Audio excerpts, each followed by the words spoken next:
Pikiran gimana siap hari ini? Sangat siap. Siap ya? Ya. Apa aja yang dipersiapkan juga nanti ketika dipertanyakan di persidik? Ya, semua data, informasi yang diperlukan, fakta-fakta yang mendukung. Ya, intinya semua kan baik-baik aja. Ada persiapan khusus nih? Ya paling koordinasi dengan kawan-kawan lawyer.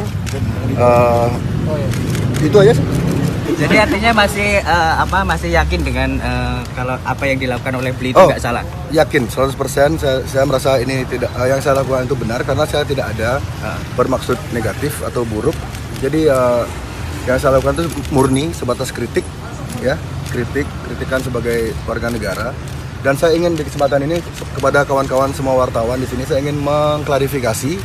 Kemarin muncul berita jika saya sudah minta maaf kepada ID segala macam, itu saya klarifikasi sekarang.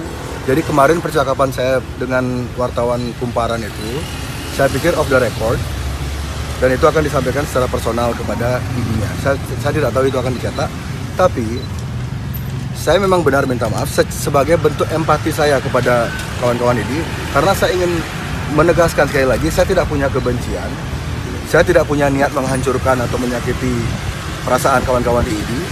Jadi ini 100% sebuah kritikan, gitu loh.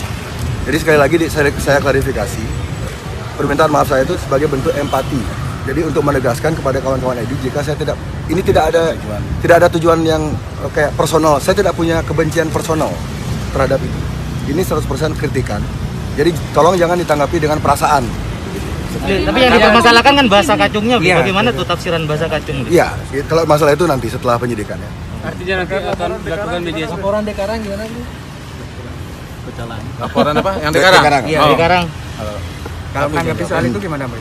Ya, kalau yang itu saya yang menanggapi laporan Pak Made Karang itu soal video yang di ini ya, yang mengusir orang pesta ulang tahun di pantai ya.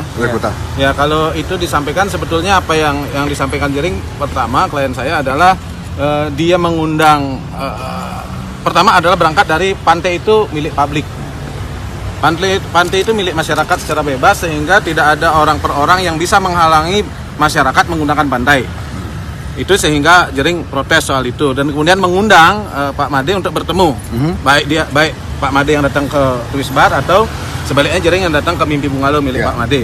Itu adalah untuk berdialog. Bahwa kalau soal ada kata sudah tua masih bego itu soal fakta, tua kan memang fakta. Kalau soal bego itu sebetulnya kan adalah soal soal istilah yang digunakan. Tetapi faktanya kan begini. Kalau dari video itu harusnya yang tersinggung adalah pantai. Karena pantai milik publik tapi seolah-olah diklaim milik pribadi. Yang kedua, bilang tidak boleh minum alkohol di pantai. Lah selama ini ada festival Kuta, ada apa segala macam. Kuta Beach Festival. Pak Made juga terlibat di situ. Orang minum alkohol di pantai. Jadi Pak Made terlibatnya di Kuta Karnival. Kuta Karnival gitu misalkan ya.